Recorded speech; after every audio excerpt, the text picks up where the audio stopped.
So I have made a couple of videos about Manon and Cat's Eye, but I haven't made a new one in a while. In the past few days slash weeks, a lot of things have happened that have made me change how I view things regarding the entire hiatus. I've seen a lot of idols go in hiatus before, but none of them have been like Manon's. For one, a normal hiatus almost always means a halt in activities and public appearances.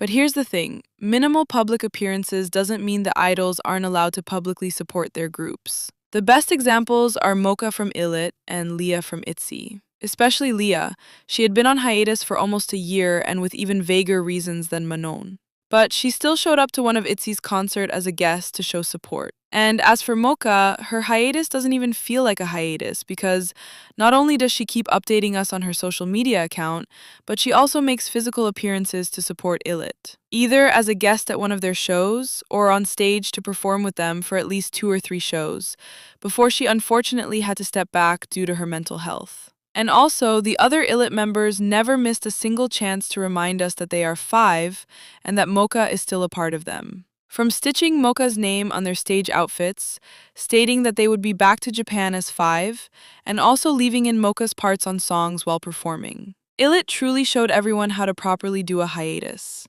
Cat's Eye showed everyone a step-to-step guidebook on how to not handle a hiatus. And this time, the blame doesn't just fall on the company but also on the members, especially Manon. In hindsight, Coachella was all the proof needed. Manon was literally there in the crowd. She could have just done a simple post of Cat's Eye's performance and it would have been enough. Or maybe just appear for even half the set.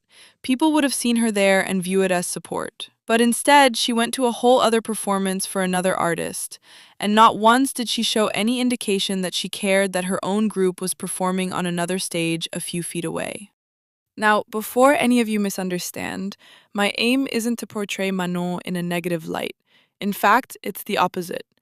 What I'm reading from the situation is that Manon's main issue isn't with Hybe or Geffen. To me, it seems like there's conflict between her and the other members. For those people who are quick to say that Hybe wouldn't allow her to show any support to the other members, let me remind you that Mocha is also from Hybe, and from what we've seen so far, she hasn't faced any form of restrictions from mentioning her group during hiatus. So either it's Geffen stopping her, or she herself doesn't want to. Those are the only logical explanations that seem plausible. And if you're still not convinced that Manon's issue isn't with the companies, let's talk about her recent brand ventures.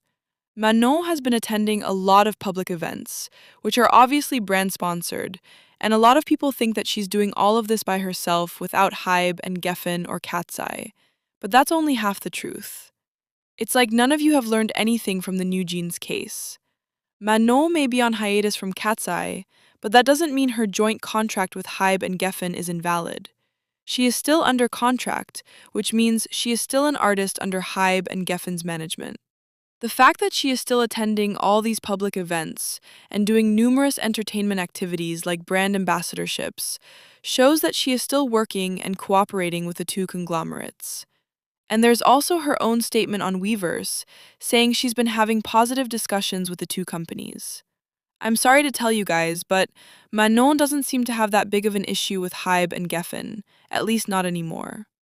So the big question is, what happened between the members of katseye? I think it was on my first video about katseye where I revealed that I never really felt like the girls had resolved all the tension and conflicts that happened on Dream Academy. And yes, we are going to go back there for a bit.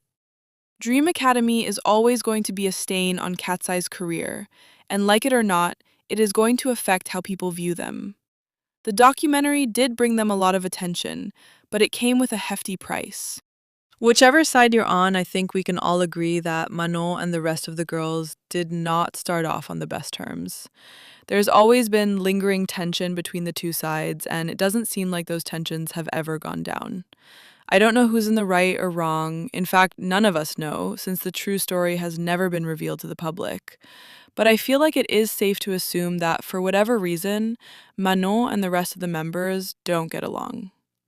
But that doesn't mean we get to antagonize any of them. Not Manon, not Daniela, not any of the other members. The matter could be as simple as the members not seeing eye to eye on a lot of things, and they had to separate to ease things out. So can we not make up conspiracy theories that the members are jealous of Manon or that they want to replace her? These people who proclaim themselves to be supporters of Manon have really been taking things too far. Like, you guys don't actually seem like you want to protect Manon. You're just using her as an excuse to hate on the other members. Daniela can't even celebrate her birthday in peace without quote unquote Manon fans trying to drag her every way possible. What does Manon going on hiatus have to do with Daniela? And then we have people acting like Lada is trying to steal Manon's spot as the black girl of the group, all because she did a cover of Beyoncé's song. First of all, Lada is Indian, and Indians can also have darker skin tones. And second of all, why are we acting as if Manon has the vocals to pull that off?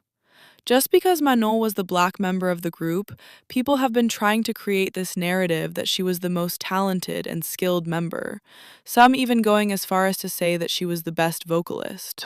Not that I'm saying she wasn't talented and skilled, she was, just not as much as the other members, especially not Lara and Sophia. How about we try and show Manon's worth and importance in the group without acting like the rest were the backup?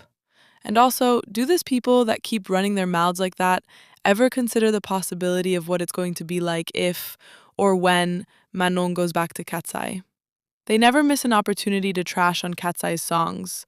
So are they still going to do that if Manon's the one performing them? Are you guys still going to hate on katseye once Manon goes back? What makes you think that constantly attacking the other members for existing is going to help Manon's relationship with them?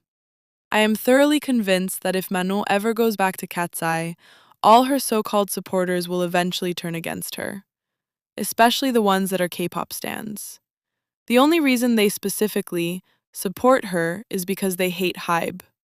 They're not pro-Manon, they're just anti-Hybe, and if she goes back, then she becomes a part of Hybe. Lastly, I want to talk about how so many people view katseye members as this helpless little girls who can't do anything without getting permission from Hybe. Yes, I get that their contract with Hybe and Geffen must be strict AF, but from what I've seen, they still have a lot of freedom. Like, you guys are exaggerating their situation to the point that it's becoming harmful in a way that is taking away their autonomy. Those girls can't do anything or speak for themselves without people thinking that they're being forced to say that. They are not that helpless. They are strong, confident women, and I know they can speak up for themselves. I get that sometimes it just seems like too much, but ever consider that it's you who's projecting your own uncomfortability on them? Maybe we should just give them space to breathe and give them a chance to speak for themselves, rather than filling their mouths with your own opinions.